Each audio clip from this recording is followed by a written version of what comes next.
Hello, and welcome to the Say It Out Loud podcast. I am your host, Christine Daynard, and the goal of this podcast is to encourage you to live your best and most authentic life by digging deeper and finding connection through vulnerability.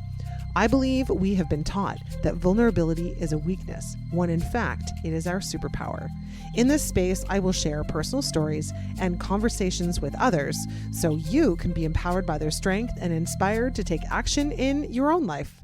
Thank you so much for being here. Now let's get started. Oh, I love this so much. So welcome back to the podcast. You're here on the Say It Out Loud. I am talking to Shay, the goods with Shay Namari. And we're talking virtually today. And I'm really excited to talk to Shay because, funny enough, we were just catching up and saying like we've never met in person. We've only seen or known of each other through social media. We have some mutual friends. So it's been kind of a neat connection. And I just knew she was one of my kind of people and really wanted to bring her on the podcast to chat with her, not only about like what she does in the world, but we're just going to have a conversation like we do here. It's sort of like a little like girlfriend fireside chat. We get to know each other a little bit and share a little of your story with the people who are listening. And I would love to get started, Shay, by just maybe asking you to introduce yourself to our listeners, a little bit about you and what you're doing in the world these days. Yeah, hi, Christine. I am Shay, and I think most people know me from owning this company called The Goods by Shay. So I'm Shay in The Goods by Shay.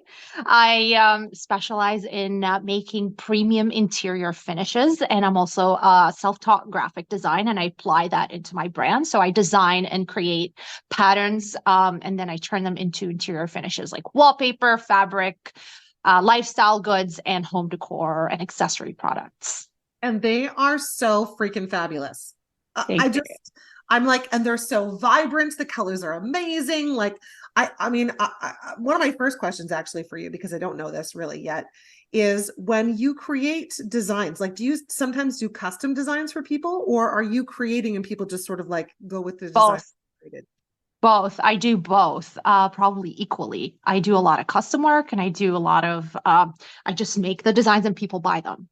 Oh my gosh. So, I love it. yeah, it's fun. It's Just like the style, as you know, it's very loud and bold and colorful and playful, and it's just so much fun. Yeah. And I love this because especially I've seen like some of the wallpaper and like your yoga mats and like some of the things, the bags, like the things that you're doing, you're really creating a voice. Number one, you're offering these amazing, like, not only are you creative and artistic, but you're also saying a lot in the art that you create. I feel like, using those loud colors and those loud images to show up differently and allowing us to express ourselves in different ways, which I think is amazing. Yeah, it's 100% my language. Like art is my language. It's my primary language. I always say I can't tell you how good I am. I can only show you. I suck in interviews, but I can definitely show you how good my work is, or how I can bring your vision to life. I love that. And I love the creative mind, especially like my sister's an interior designer and she does renovations, and like she'll sit and have conversations with people and take all their ideas and their dreams and the things that they talk about and what they, and then all of a sudden, boom, she'll create a plan and they're like, oh my gosh, like this is way more than I ever even dreamed of, because we can't sometimes put, when we're not creative in that way, we can't sometimes put it out there the way that we want to. And then we meet someone like you, because I feel like this is a very similar thing for you. It's like you probably sit and talk to clients and kind of figure out what their jive is and then create this amazingness that they had no idea they were going to get. Yeah, I mean, I have a background in interior design. I went to school for that. So I guess it makes sense that I'm doing this, what I'm doing right now is just maybe more of a retail side to it. But yeah, we have this ability to just visualize spaces and finishes in spaces and understanding what clients need and just providing that for them in real life. So I'm lucky to be able to help people that way. And it brings me, honest to God, a lot of joy, and just, it's a lot of fun. It's hardly work. for Oh, me. I love this for you. And like naturally, through the Joy Project community that I've developed and then building, and through some of the work that I'm doing, like hearing someone say that they're, fulfilled and their work brings them a lot of joy it's really awesome. I love hearing that. Right. So many of us go through life and we haven't yet found that thing, whether it's through work or whether it's through social or whether it's through our extra time doing things that really bring us joy and passion and that sort of that fulfillment. People really seek that, but they don't really necessarily know how to put their finger on that. So Yeah. I'm curious from you, like how did your interior design background bring you here? Like how did that journey roll out? It's funny. I don't know if it did. But prior to doing this, I worked for a general contracting company. I did not do anything creative. I was a project estimator and slash coordinator, and I helped estimate projects basically. It involved a lot of numbers and reading floor plans, and it was very dry, not fun, a lot of pressure, tight timelines. And it drove me crazy, I'll be honest, because I was not able to express any creativity there. So on a whim, I had to quit because I was not happy. I was actually getting like ill. I was getting panic attacks. I was not in a good mindset or headspace. I was miserable. So I quit and I had no backup plan. But I knew I was creative and I I tried multiple things before this stuck. Yeah, I went through a lot to figure myself out right now. And what really happened was that I went to Morocco for my 10th year anniversary with my husband. And that's where my inspiration came. I loved the city of Marrakesh. I loved all the tiles there. And I came home super inspired to make my own tiles. And I did. And that was the first company I created called The Good Tile before it transitioned over to the Goods by Shay. So I started out making tiles, then wallpaper, then came the home decor and that aspect of it. And then I stopped making tiles altogether and just stuck now with wallpaper and home decor. Oh my goodness. So first of all, congratulations. I love what you're doing. I think your work is beautiful. I've already said that, and I'll probably continue to say that through our whole call. But you mentioned just in that you left your job, which I'm sure there's probably people like, oh, like taking a gasp, because I did something similar when I first left, my corporate world job. And you mentioned that you did several things. You didn't really know what you're going to do, but you did several or multiple things, and you tried multiple things. So let's talk about that for a second, because I think what happens in the world is that like we all look at people that are doing this thing and we go, oh my gosh, like, oh, they're so lucky, and they found what they wanted to do and it's so easy for them.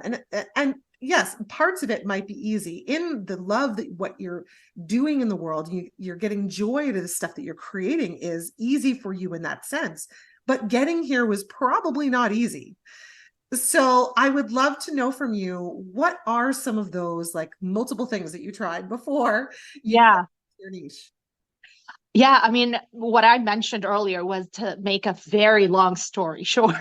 There's a lot of juicy details in the middle. Some are really bad, some good stuff in there as well. But before I tried this, I tried making t-shirts, really funny, sassy t-shirts. I tried my luck with making cupcakes and cakes because I'm a sweet freak. Like I love sweets and sugar.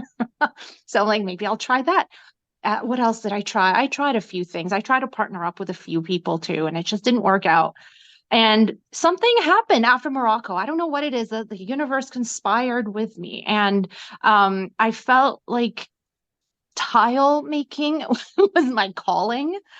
And I did it and I loved it so much. And I felt like my background can kind of contribute to this as a business, like my education and interior design. Like it felt right. And I kept doing it. And I think I kept going because I was embarrassed to like keep starting something and not finishing. I'm like, I have to finish something. I, so I kept going and I believed in it so much that I never stopped. And since then, I haven't looked back. Huh, interesting. Well, you bring up something that I think probably a lot of people struggle with, especially creatives, right? Mhm. Because we tend to be multi-passionate. We tend to be able to just pick up things and roll with things. And then one minute we're like, I love this. And the next minute we're like, I'm kind of over it. And so from the outside, like expectation, the expectation of our culture is that you find the thing and you stick with it. Like that's stuck around, like that's starting to change now, but that has kind of stuck with us for a really long time, right? And like, really, I just want to first say, there is nothing to be embarrassed about in trying multiple things. I mean, I understand how you felt that. I understand why you felt that. And certainly like this cultural pressure from, Mm. this more North American social pressure to, just figure it out already, but despite the fact that that's how you ended up sort of sticking and talking to yourself and sticking with what you're doing, but it really rang true for you, this passion of yours that was in you. You're really enjoying it, and you're still enjoying it to this day. So how long have you been doing this now? Yeah, like I said, there was something special about the tile making. It just drew me in and I just couldn't stop. Like you said, we like too many things as creatives. And one day we love something, the next day we're over it. This I wasn't over. I just kept doing it and I just kept getting better at it. And I just kept adding to the brand. So the wallpaper came right after the tile making. And then I had like this natural progression of like getting or going towards making home decor. It just all worked together. um and I love that part, and I just feel like I found myself doing that. Like I finally now know who I was. I finally found my passion. I found my calling, and it didn't feel hard. It didn't feel like I had to work too hard to get it done.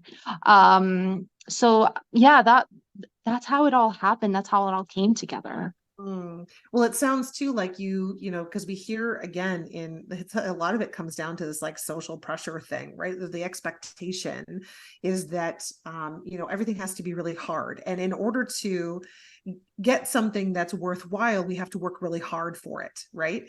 And so I love how you were just talking about, I'm like, because I'm always encouraging people to like lean into more flow and follow what feels better for you. Don't just do things because other people are doing them, or because somebody else has proven that works, and going, oh, that works for them, that's going to work for me. That's generally not the case, right? And often when we find ourselves really hitting walls a lot, it means that there's something in that's really not for us, right? It's like we're trying to attach ourselves to something that isn't really meant for us. And when we're having ease and flow and it comes more easily, it actually is because we're using the gifts that we were given, right? Like we're using what we can tap into more easily, and it should be like easy. I'm using air quotes. Yeah. I mean, easy. Yeah. It wasn't easy, but it didn't feel hard. Like there was a lot of work to be done to stand up a company and to stand up a brand. There are no shortcuts. There's a lot of work involved, and you know that. Yeah. But it didn't feel like work. It's just there were steps I had to do. There were things I had to do in order to get this done, and I just did it, and I was happy doing it. So I guess I just found my happiness. It didn't feel like work or chores or anything. It just felt right. Hmm. So I didn't have a hard time doing all the work.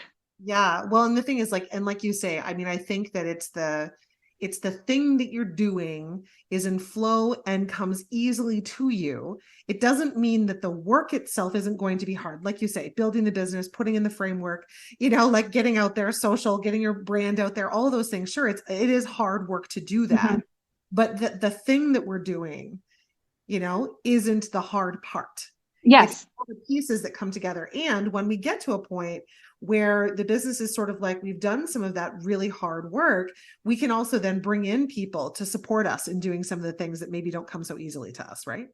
exactly. When I had people working for me in the past, they were doing the things that I wasn't good at, like all the administrative work. I'm a creative. I suck at administrative work. I suck at creating Excel sheets and figuring out budgets and stuff. So I had people helping me with that. And God, did I ever need the help? So that helps in expanding the business and growing it. So yeah, I do my part and I bring in others to help me do the part that's necessary for the brand to grow. I love that. And honestly, like what a way to like just allow yourself to flourish in what you're really good at and be able to focus on the things that bring you joy. And there are people that actually get joy out of creating Excel documents. Yeah, Like I 100%. thank I God. have a friend who loves that, who loves Excel sheets. I'm like, I need you because I can't stand Excel sheets.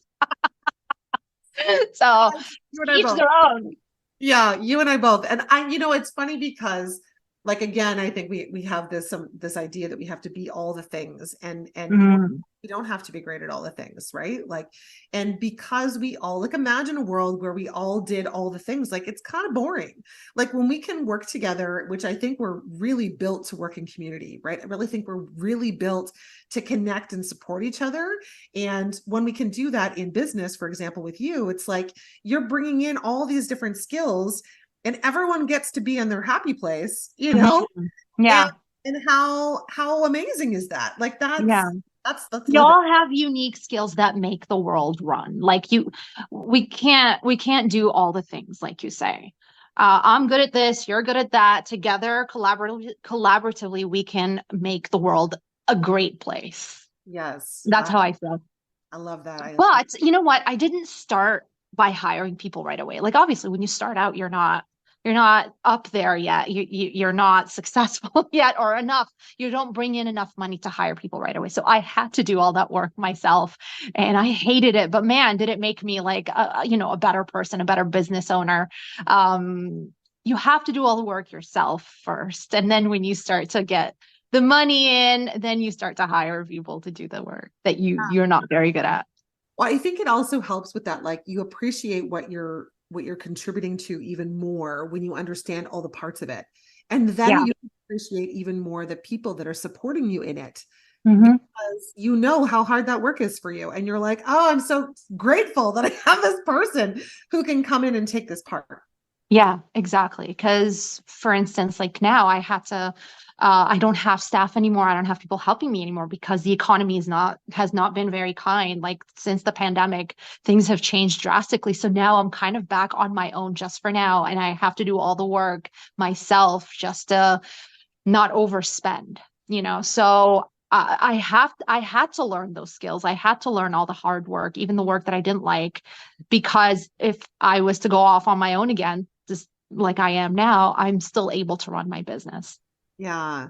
Well, and you brought up something really big, and I think that those that aren't either in business or certainly don't run business or a small business owner, maybe don't realize that the impacts of that 3 years of our lives are still happening, right?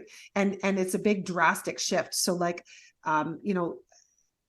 talk to me about like how that has impacted your business, like going through Yeah. the pandemic and then coming out the other side, like, you Yeah. know, talk to me about that. Actually, in the beginning of the pandemic, so I started in 2018, I have to say that. And then so I went 2018, 2019, and then the pandemic hit 2020. 2020 and 2021 were great years for my business. Like everybody stayed home, everybody wanted to redecorate, everybody wanted like new office space because everybody was working from home. People were staying home because of the lockdown, so they were renovating more.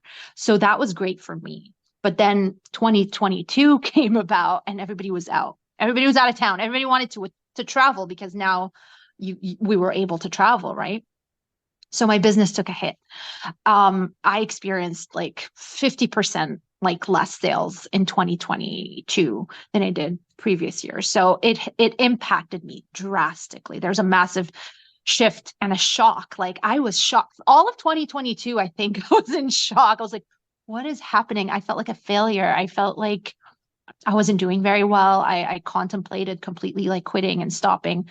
Um, but I didn't stop. First of all, I love what I do beyond words, and I couldn't stop. I didn't see myself doing anything else. And I'll be honest, the support of the community, and especially the women in our community, was tremendous in keeping me going. I have a lot of return customers and clients, and their support and their continuous efforts to show up is what helped me keep going. So I'm forever grateful for that community that I built and created and became a part of. because it ended up supporting me and getting me to where I am now. Mm. Yeah. So on like a more like maybe deeper or personal level, like how have you been there to support yourself